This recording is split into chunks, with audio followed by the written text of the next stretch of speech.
a cada vez que matam, e o partido só se fortalece, nasce neles a ideia de que talvez não mataram ainda o suficiente ou não castigaram o suficiente.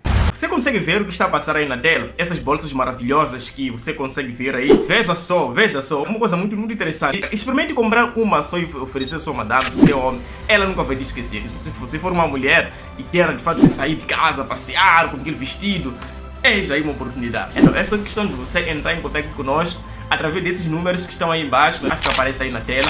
Você vai clicar aí e nós iremos dar o melhor atendimento que nós temos aqui. Então, não vai acontecer um movimento de retração, não, muito pelo contrário. O que vai acontecer é que vai galvanizar mais. Veja que o assassinato do Anselmo, em Chimoio, foi um movimento de grande comoção, mas também um evento que acabou suscitando interesse até além fronteiras. Então, acreditamos que não vai ser por aí que nós vamos ter uma retração em termos das nossas dinâmicas. Agora, reside-se uma preocupação que nós estamos a encontrar diante das instituições do Estado moçambicano uma correspondência face a um facto que já atingiu a dimensão de pandemia, podemos assim dizer. Portanto, quando os eventos são isolados, acontecem um pouco esporadicamente, até poderíamos colocar como uma questão de interesse, mas agora nós estamos numa situação de verdadeira pandemia. E isto devia já ter suscitado os órgãos competentes, como no caso da Procuradoria, o Ministério do Interior, até o Presidente da República. Podemos assim dizer que até a Assembleia da República já devia se ter pronunciado em relação a esta questão. Sabemos de uma carta de ofício que o próprio Ramola submeteu à Presidência da República e nos parece que também há uma resposta, creio que no final de maio, sobre este assunto. Sim, como é que vocês acolheram esta mensagem vinda da Presidência da República? Muitas vezes, quando as autoridades vêm dizer que não fizeram o que deveriam fazer, eles justificam da falta de informação, da falta, como se diz aqui, de factos probatórios. O que aconteceu é que no ano passado foi feito um relatório, portanto, com o número de pessoas que tinham sido violentadas, portanto, identificação, até com o número de telefone. Depois, o mesmo ensaio para as pessoas que tinham sido assassinadas. E juntou-se esse relatório e foram entregues às diversas instituições do Estado e até atores internacionais. O Presidente da República recebeu também o mesmo relatório. Primeiro ele tinha dito que não tinha recebido, então foi feita uma segunda remessa.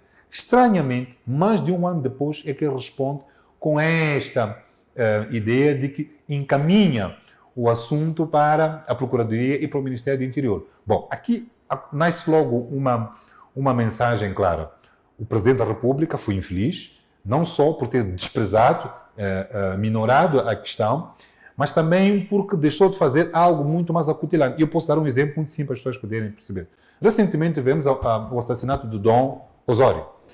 E ele, dada a pressão internacional, porque Moçambique, nesta altura, está aflita, precisa de financiamento, provavelmente a grande comoção internacional deve ter levado estas mesmas lideranças da justiça e da polícia a fazer um esforço titânico para encontrar os autores daquele crime. E já foram identificadas algumas pessoas, já algumas que saíram. Suspeitas, exatamente.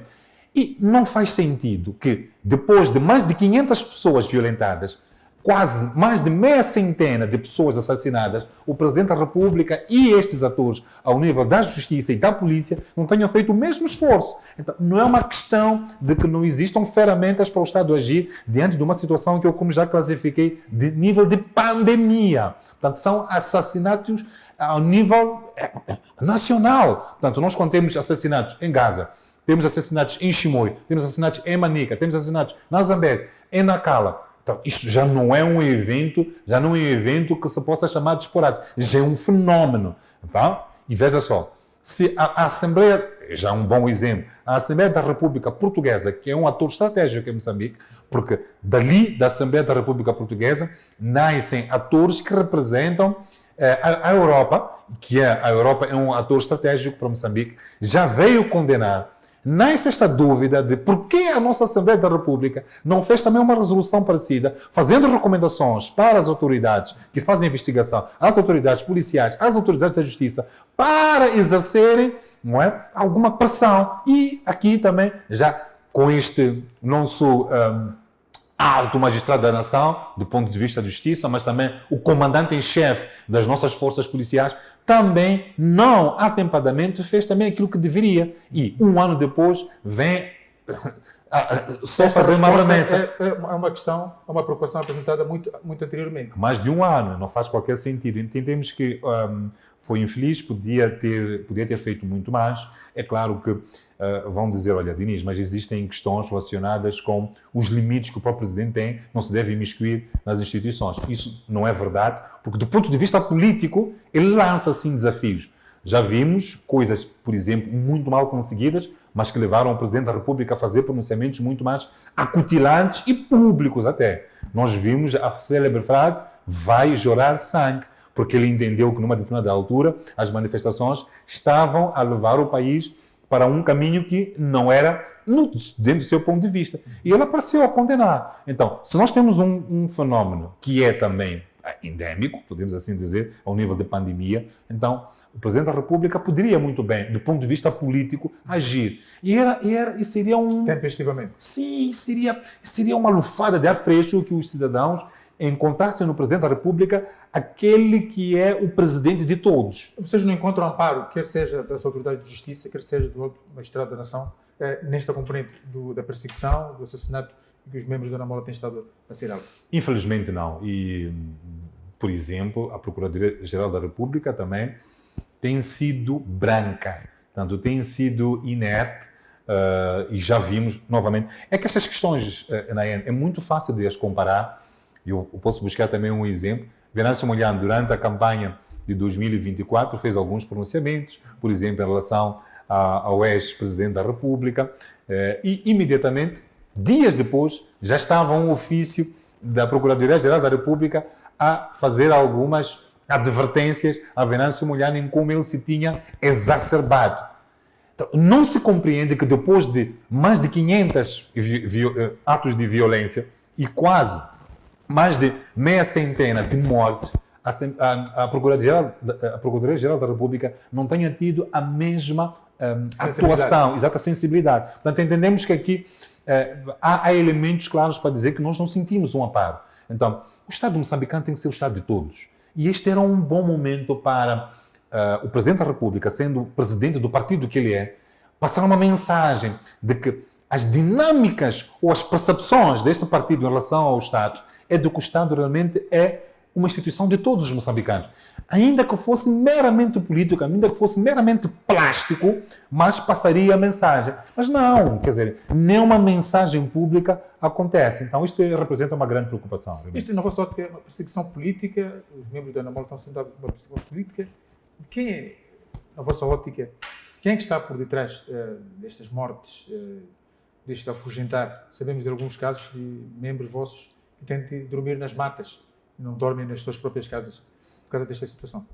Bom, factos. Vamos lá, factos. Há cerca de 2 meses nós tivemos um episódio de membros da Frelimo coligados com membros das forças, estamos a falar de membros da UIRA e da PRM, em Chinavan, a invadirem domicílios de membros do Anamola, sequestraram-nos e violentaram-nos. Vimos imagens de pessoas que tiveram lacerações graves no corpo, mulheres que foram amaradas. Portanto, não é muito difícil de dizer quem é que está a fazer. Aliás, uma outra forma de construir, fora esta questão dos factos, é fazer uma análise dedutiva. Portanto, é dizer a quem isto beneficia. E aí, neste momento, pelo grande desempenho político que a Anamola está a ter, o maior temor é para aquele que, em princípio, fica fragilizado politicamente. Então, isto também começa a responder a esta questão de por que é que membros da Frelimo é que lideram atos, não é, de violência contra membros do Anamola. Mas também podemos olhar para uma outra questão. É que nós temos, agora, voltando àquela questão, é que os deméritos do Presidente da República não são apenas pelos atos por ele feitos, mas também pelos atos por ele não feitos quando devia fazer. Sabes que a perspectiva a definição do crime não é só aquilo que é feito, mas é aquilo que não é feito para evitar, por exemplo, um ato ilícito. Então, quando nós temos um presidente da República que é o comandante em chefe e ele não comanda, ou pelo menos publicamente não aparece a fazer insights porque ele é que nomeia os vários comandantes das várias forças. Então, quando nós não temos esta voz, portanto, há uma omissão de um dever, que até deve ser um dever público, um dever político. Então, nós começamos a entender que, por ser também um presidente da Frelimo, então, isto pode estar ligado. Então, é muito fácil nós construirmos esta teoria. Agora, pode ser que tenha falhas. Podemos assim dizer. Se houver alguma falha, ela também é corrigida a partir de uma outra teoria. Quem tem o monopólio das armas em Moçambique? E quem tem o monopólio das armas em Moçambique? O monopólio da segurança, o monopólio da justiça, o monopólio da polícia, é o Estado moçambicano, que é dirigido, neste momento, por um determinado partido. Então, voltamos sempre à mesma. Desembocamos sempre na mesma, até porque nós temos temos um sistema de Estado que é demasiado centralizado. Então, também voltamos a entender. Nunca houve até agora uma partilha de poder. Então, daqui subentende-se novamente que desembocamos no mesmo ator político que é a Frelimo. Então, agora, não vamos estar a chamar de nomes, não é? Nós estamos a falar de um regime, de uma maneira de ser e de estar, da condução do Estado até esta altura. Então, é fácil, não é? Nós chegamos a esta conclusão. Agora, quem tiver uma ideia diferente, poderia dizer, apresentando também a sua construção teórica, né? Mas para nós é muito fácil de nós chegarmos a esta... esperamos estar errados, né? Esperamos estar errados. E seria tão bom que estivéssemos errados. E se estivéssemos errados, aí está. Não acredito que o mesmo Presidente da República... Há uma coisa que um membro da Frelimo, Tomás Salomão, disse em relação aos insurgentes em Cabo Delgado. Disse, se até esta altura, este foi um pronunciamento de alguns par de anos, se até esta altura nós não conseguimos ter o rosto dos insurgentes, o rosto daqueles que são invasores do nosso território, então alguma coisa está mal com a nossa inteligência, porque até esta altura já devíamos ter. Então, com um relatório como este, de mais de 500 pessoas violentadas, mais de 50 pessoas mortas, a nossa inteligência, a esta altura, já terá dado elementos suficientes a quem de direito e dever para agir. Então, voltamos sempre a esta questão. Portanto, conseguimos perceber que há, sim, um sujeito, não é? Um sujeito. É aquele que desta altura, conduz o Estado moçambicano.